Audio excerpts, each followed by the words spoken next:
आज का बाबा जी की ओर से जो भी संदेश है उस संदेश को समझ लेते हैं। इनमें से कईयों की स्थिति ऐसी है कि साधना शब्द को भी याद नहीं करते। साधना तो नहीं करते लेकिन साधना शब्द को भी याद नहीं करते दिन भर। कईयों की स्थिति ऐसी है। तो आज एक बात समझ लो कि परमात्मा जिस तरह से आपके साथ रहना चाहते हैं उस तरह से आप उसे योग्य वातावरण नहीं दे रहे। आप जिसके साथ रहना चाहते हैं वो वातावरण आप बना नहीं पा रहे, और परमात्मा आपके साथ रहना चाहते हैं तो आप ये बनने नहीं देते। ये स्थिति है आपकी, है ना। तो आप जिसके साथ रहना चाहते हैं वहां आपके पास कलेश ही आता है रिफंड में, और परमात्मा आपके साथ चाहता है तो आप परमात्मा से भागते रहते हो। बोले मुझे ये पसंद है, आपको मैं पसंद हूं। तो ये स्थिति, तो आप अब शांति से गीता का पठन करेंगे पहले अध्याय का, तो ये बात समझ में आ जाएगी कि आप जिसे पसंद करते हैं, जिसके पीछे आप भागते हैं, वो आगे है, आप पीछे हैं, और जो परमात्मा आपके पीछे है ना, यही है ना। तो वहां से आप आगे भागते हैं। तो ये स्थिति पहले अध्याय में आपको समझ में आ जाएगी। अब ये समझ में आ जाएगी, ये बात जो है अभी जो हो रही है, इसकी सूक्ष्मता को आप, इसकी बारीकी को समझो कि जैसे ये पहले अध्याय में ये स्थिति है, ये समझ आई आप में, दूसरा अध्याय शुरू हो गया अपने आप में। क्यों? ताकि दूसरा अध्याय समझ का है, ज्ञान का है ना। अब ज्ञान के लिए आपको क्या करना पड़ेगा? तो बोले ज्ञान के लिए, समझ के लिए आपको पुरुषार्थ की जरूरत है, मेहनत करनी पड़ेगी ना। जब सोने यहां तक आना, 2 घंटे तक मुझे सहन करना, ये सारी पुरुषार्थ की बातें हैं। ऐसे तो नहीं आ जाता कुछ, है ना। सच में यही होता है ना। तो ये स्थिति जो है वो तीसरा अध्याय अपने आप में चालू हो गया। क्या? कर्मयोग। आप कर्म कर रहे हैं ना, बैठे यहां तक आए, पहला कर्म। यहां आने के बाद जैसे जैसे बताया गया वैसे वैसे करते रहे, दूसरा कर्म। अब यहां आके बैठे आप और जबरदस्ती मुझे सुन रहे, तीसरा कर्म। अब चौथा कर्म आप अपनी ओर से कर रहे हैं कि बोले बंद करें तो ठीक है ना। चौथा कर्म अपने आप कर रहे हैं। अभी ये 3 कर्म तो यहां से करवाए गए आपसे। तो ये तीनों कर्मों में आपकी स्थिति क्या थी? बोले बताया इसीलिए करना पड़ेगा। आपकी स्थिति क्या थी? जो बताया इसलिए करना पड़ेगा। इसका मतलब क्या हुआ? आप करता नहीं रहे। तीसरा अध्याय क्या कहता है? अकर्ता भाव से कर्म करने से कर्म नहीं लगता, है ना। तीसरे अध्याय में परमात्मा ने ये बताया है। तो ये आपने समझ लिया कैसे होता है कि जबरदस्ती जो करवाया वो सब में आप कर रहे थे। आपके भीतर, है ना, बैक ऑफ माइंड में जो आप चला रहे थे वो आपके खुद के कर्म है। ये जबरदस्ती थी। तो ये कर्म आपको लाभान्वित नहीं कर पाएगा। क्यों? ताकि आप अकर्ता हो गए। तो जहां अकर्ता हो जाते वहां कर्म का फल नहीं मिलता, तो आप लाभान्वित नहीं होंगे उस विषय में। जो आप बैक ऑफ माइंड में चला रहे हैं उससे लाभान्वित होंगे। समझ में आ रही है बात? अब यही परमात्मा ने इसी गीता में तीसरे अध्याय में ये बताया है कि कर्म करे बिना जीवन निर्वाह भी नहीं चलता, है ना। जीवन नहीं चला सकते हम नहीं कर्म करते। तो हम बैठे रहेंगे तो शाम को कोई खाना आके दे जाएगा? नहीं। हमें जो कुछ खाना है कहीं से भी हमें, है ना, और उसको कहीं से भी लाना पड़ेगा, कहीं से भी इसका ये बंदोबस्त करना पड़ेगा हमें। तो उसके लिए आपको कुछ देना भी पड़ेगा। तो देने के लिए आपको दिन भर पुरुषार्थ करना पड़ेगा, जब जाके आप जीवन निर्वाह कर पाएंगे, है ना। ये तो आप समझ रहे हैं, यही चलता है आपके जीवन में। अब परमात्मा ने कितनी सरलता से कितनी बड़ी बात कर ली है, ये समझ लो। आज सबसे बड़ी बात तो ये है कि बिना कर्म किए कुछ नहीं हो सकता, ये बताया। जीवन निर्वाह नहीं चलता तो कुछ नहीं हो सकता। अब इतनी स्थूल चीज है ना? ये मोटी चीज है, इतनी मोटी मोटी बातें हैं ये कि जीवन निर्वाह नहीं चलेगा। जीवन आप जी रहे तो आपको पता है कि भाई शाम को खाना है तो पुरुषार्थ दिन भर करना है, और जो बचा वो सुबह में खा लेंगे, दूसरे दिन पुरुषार्थ करने के लिए। ये रहा। ये तो बहुत मोटी बात हो गई। मोटी का मतलब है बहुत बड़ी बड़ी बातें हो गई कि सबसे बड़ी जो आप समझ सके, जो पकड़ में आ सके, ऐसी बात हुई। इतनी बहुत। अब परमात्मा ने इसके पीछे सूक्ष्मतम कुछ बोल दिया है कि अगर जीवन निर्वाह के लिए आपको कर्म करने पड़ते, पुरुषार्थ करना पड़ता है, और आपकी मांग है मोक्ष की, मुक्ति की, आप क्या मांग रहे हैं? मोक्ष, मुक्ति मांग रहे हैं। अब जीने के लिए, आपको जीने के लिए मेहनत करने की जरूरत है, कर्म करने की जरूरत रहती है। मोक्ष के लिए तो ऐसे ही बैठे बैठे मिल जाएगा। तो परमात्मा ने सीधा ही संकेत दिया है कि अगर आप मोक्ष की बातें कर रहे हैं, उस रास्ते जाना है, तो बिना कर्म किए कुछ नहीं होगा। ये बहुत साफ साफ समझा दिया है ना, लेकिन हमारी नजर उधर तक कभी पहुंची ही नहीं। कर्म के सिद्धांत हमने ढूंढ लिए कि कैसे कर्म काम करता है। अरे परमात्मा क्या कह रहे हैं सिद्धांत को? वो तो जो सैद्धांतिक है वो तो वैसे ही रहेगा, वो उसी सिद्धांत से काम करेगा। मेरे जन्म के पहले भी वही सिद्धांत चल रहे थे, और मेरे होने के साथ साथ भी यही सिद्धांत काम कर रहे, और मेरे नहीं होने के बाद भी सिद्धांत तो यही रहेगा। जैसे पृथ्वी हर चीज आकर्षित करती है, गुरुत्वाकर्षण कहते हैं उसे, पृथ्वी हर चीज को आकर्षित करती है ना, तो इसे गुरुत्वाकर्षण कहते हैं। तो ये गुरुत्वाकर्षण की कंडीशन को मेरे कई जन्मों पहले से भी थी, और मेरे कितने शरीर छूट जाने बाद भी यही रहेगी। ये सिद्धांत नहीं बदल सकते। तो इस सिद्धांत को ढूंढे या समझने से हमारा निजी कोई लाभ नहीं है ना? तो अगर हमें कुछ करना है, हमें ऊर्ध्वगमन करना है, तो हमें इस सिद्धांत को समझने के लिए, हमें ऊर्ध्वगामी होने के लिए क्या करना पड़ेगा? तो क्या आकर्षित करती है पृथ्वी, हर चीज को आकर्षित करती है ना, अपनी ओर खींच रही है। पृथ्वी धक्का कैसे लगाती है, उसका आकर्षण कैसे कम कर सकते हैं?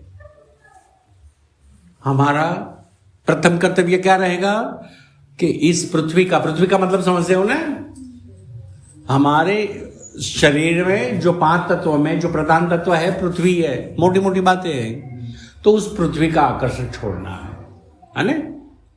एंटी ग्रेविटेशनल फोर्स हम जब बनाएंगे, जब तो हमारा हवाई जहाज हवा में जाएगा।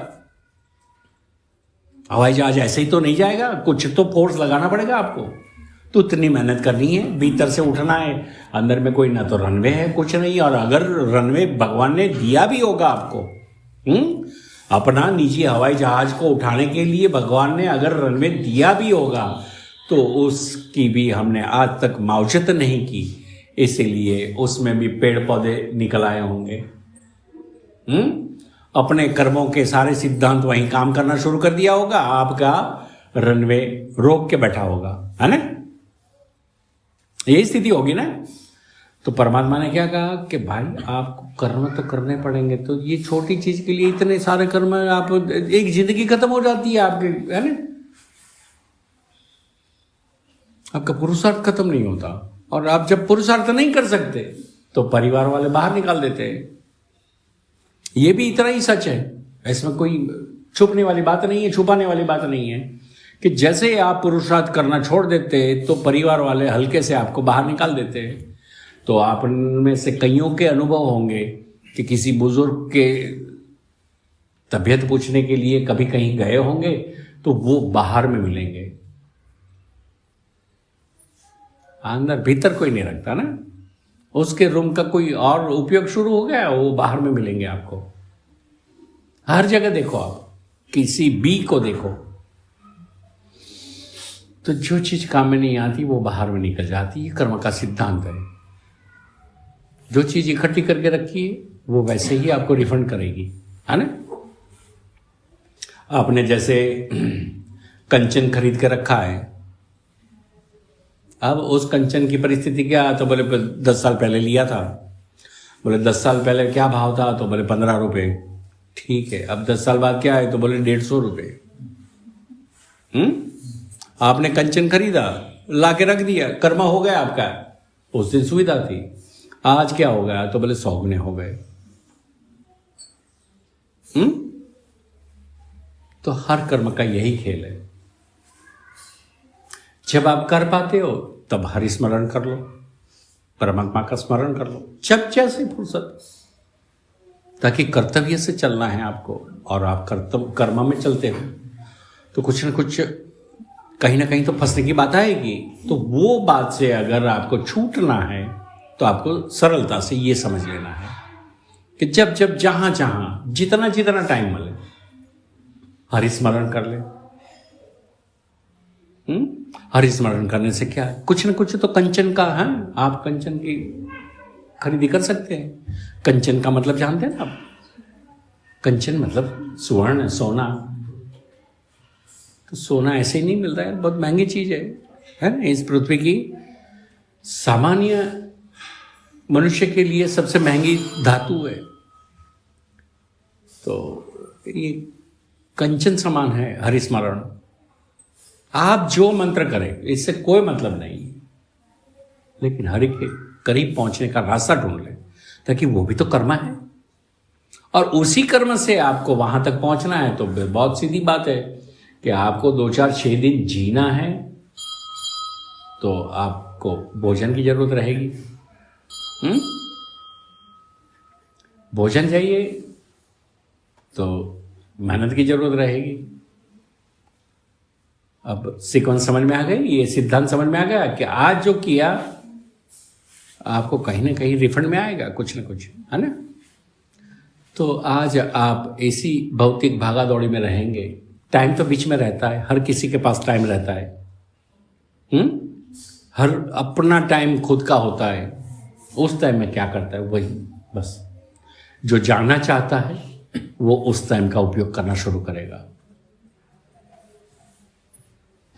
सबके पास अपना टाइम रहता है। जैसे आप दीवान खंड से निकले भोजन के लिए, तो दीवान खंड से भोजन तक जाते हो तो अपना टाइम होता है। वहां कोई काम नहीं देता आपको, बोले हाथ मुंह धो लो, रसोई तैयार है। तो जब तक आपके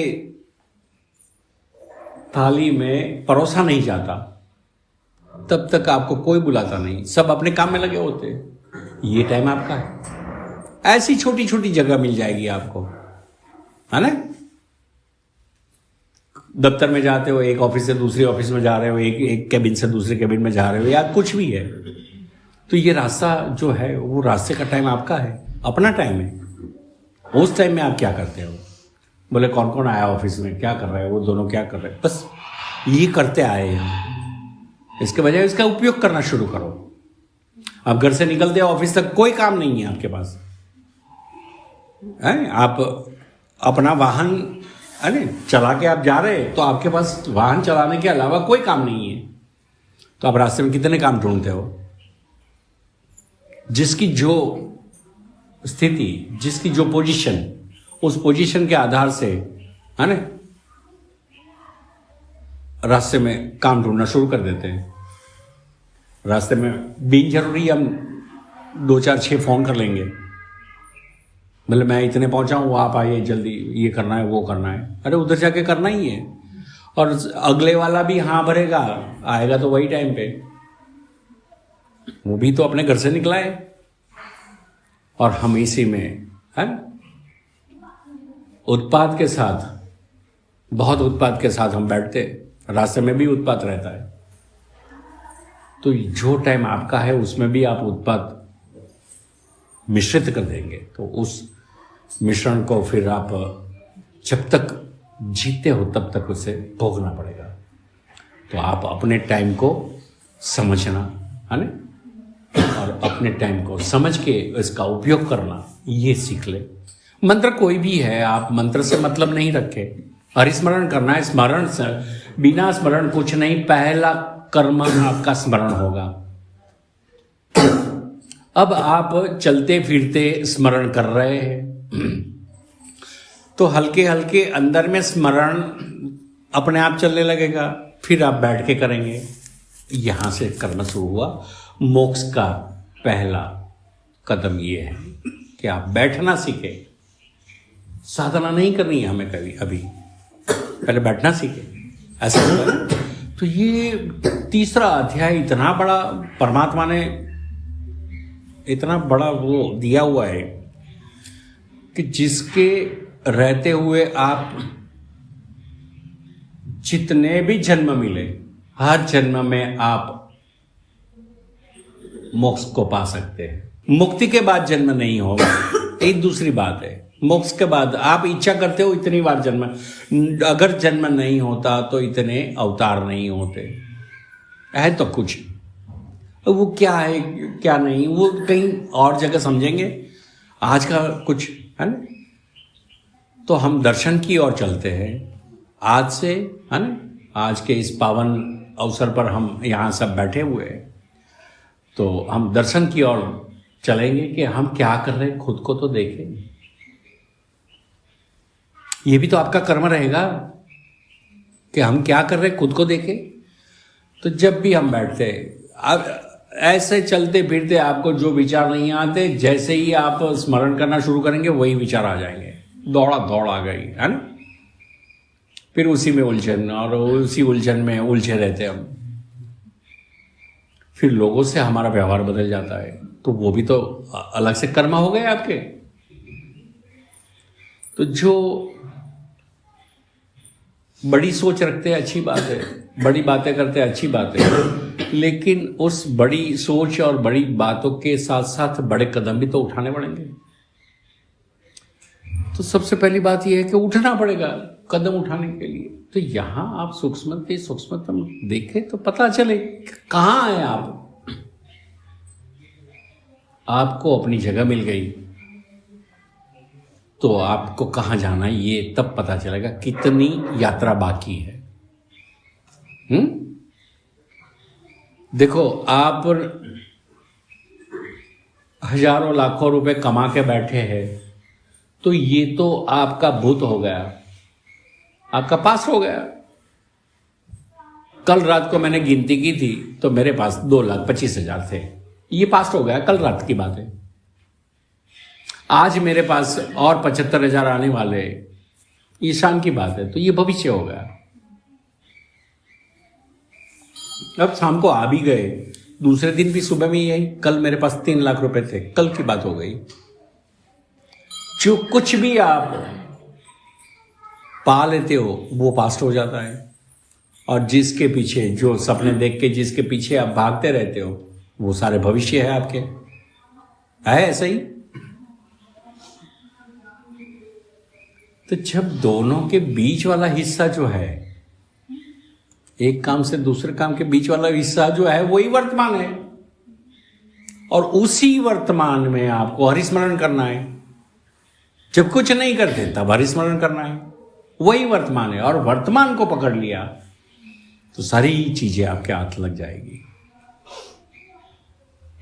ताकि पुरुषार्थ किए बिना कुछ मिलेगा नहीं। कर्म तो जीने के लिए भी करने पड़ेंगे। तो कितनी बड़ी बात है, आपको कहां जाना है।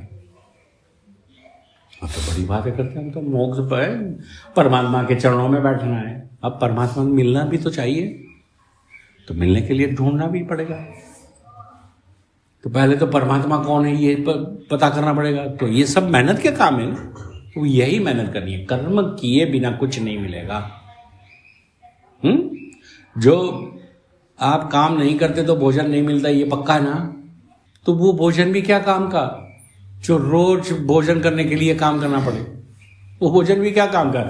आज भोजन किया कल की तंदुरुस्ती के लिए, कल काम करने के लिए आज भोजन किया, यही किया ना हमने। तो वो क्या काम का भोजन, कल भी तो यही करना है, परसों भी तो यही करना है, बस ये चलते रहना है हमें, है ना। यही स्थिति है हमारी, और इसी के अंदर में हम चलते हैं, यहां से आगे नहीं बढ़ सकते हम। फिर भी हम क्या करते हैं, वही करते हैं।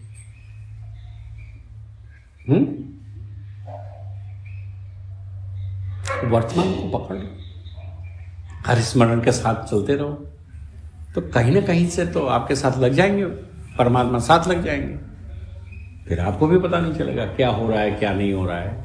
और ये ऊपर से ये भवन बना के रखा है, आप मस्जिद से इसका भी है लाभ ले सकते हैं, लेकिन ये यहीं है, आपको यहाँ तक आना पड़ेगा। ये एक थोड़ी दुविधा रहेगी सबकी,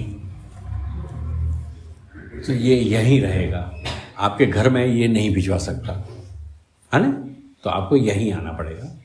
और इसमें भी ये आप बस जिस तरह से अभी समझाया वैसे दर्शन करके आप बाहर का एटमॉस्फेयर देख के आए, भीतर का देखें, तो आपको ऐसे ही पता चल जाएगा। उधर में एक बड़ा सा पिक्चर रखा हुआ है, उसमें देखना तो वो बिल्कुल वही, ये भी वही बना है, समझे। तो इसका ऐसे लाभ ले और कर्म को संभल के, है ना, और कर्म के माध्यम से ही हम वर्तमान की ओर जा सकते हैं। और जो है वो वर्तमान है वही सत्य है, वही सत्य है ना। अभी आप सुन रहे हैं, यही अभी की सच्चाई क्या है? करंट रियलिटी क्या है आपकी? बोले अभी हम सुन रहे हैं एक आदमी बोल रहा है, ये रियलिटी, तो ये वर्तमान है आपका, तो ये रियलिटी है, वर्तमान एक ही चीज रियलिटी है, बाकी पास है फ्यूचर है क्या आपके पास? पास है या तो फ्यूचर है। रियलिटी यही है कि अभी क्या है, अभी की सच्चाई क्या है, बस जितना टाइम मिले इतना अभी की सच्चाई को पकड़ के अपने आप में शांति का अनुभव करें और परमात्मा के करीब हो सके इतना पहुंच सकते हैं आप अपनी मेहनत से, कर्म से। मैं रास्ता दिखाऊंगा, चलना आपको है। और ये मैं खुद बोल रहा हूं कि मैं केवल रास्ता दिखाऊंगा, चलना आपको है। अगर चले तो पहुंचे, तो आपका काम जहां तक पहुंचे हो, जो भी हुआ, जितना लाभ मिला, सत्य के इतने तो करीब पहुंच जाएंगे, वर्तमान के इतने करीब तो पहुंच जाएंगे। हम हरिस्मरण करते रहेंगे तो वर्तमान के इतने तो करीब पहुंचेंगे। और एक दिन वर्तमान पकड़ लिया और उसी वर्तमान, वही क्षण में कुछ संयोग है और आपके भीतर की ऊर्जा अचानक से चलने लगी, तो वो ऊपर ही उठेगी, ऊर्ध्वगमन ही करेगी। लेकिन नीचे तो बैठी हुई है। अगर जाग गई, आपकी सर्पिणी जाग गई, सर्पिणी का मतलब है कुंडलिनी, है ना, तो उस कुंडलिनी अगर जाग गई तो वो बहुत स्वाभाविक है कि सर्प ऐसे ही मतलब है ना स्थिर नहीं रहता, सर्प की स्थिरता नहीं होती ना, तो जागते ही वो अपना फन उठाएगी और बात आगे बढ़ जाएगी। संयोग सारा आपके वर्तमान में रहने का, जो समय वर्तमान में रहने का है, उस समय को आप बढ़ाते जाओ, वर्तमान में रहने का समय बढ़ाते जाओ। अब जब सारा काम निपटा के बिस्तर पे सोने को बैठते हैं, तब आपका टाइम अपना होता है, जब तक नींद नहीं आती। परिवार का कोई सदस्य ये नहीं कहता कि भाई उठ के पानी दो हमें, अपना टाइम होता है। सब कुछ सारा सबका सब कुछ काम करने के बाद बत्ती बुझा के हम जब सोने को होते हैं तब टाइम अपना होता है। तो वो टाइम में हम कल का आयोजन करते हैं। बहनें होती है तो सुबह में ये पकाऊंगी, वो पकाऊंगी, ये नाश्ता करूंगे, वो उधर रखा है, यही। और पुरुष होंगे तो दिन भर के कल की डिजाइन करेंगे, कल इतने काम है, इतने बजे जाएंगे, इतने बजे आएंगे, यही। इतने में ही बात खत्म हो जाएगी ना। तो वो आपका टाइम है, उस टाइम को आप अचीव कर लो कैसे भी। यहीं से सत्य का अचीवमेंट आपको समझ में आएगा, यहीं से आप सत्य की दिशा में चले जाएंगे, समझे। तो कोई प्रश्न है तो देख ले। बिना कर्म कुछ नहीं होगा, तो प्रश्न भी तो कर्म ही हो गया आपका। तो कुछ प्रश्न है तो देख लो।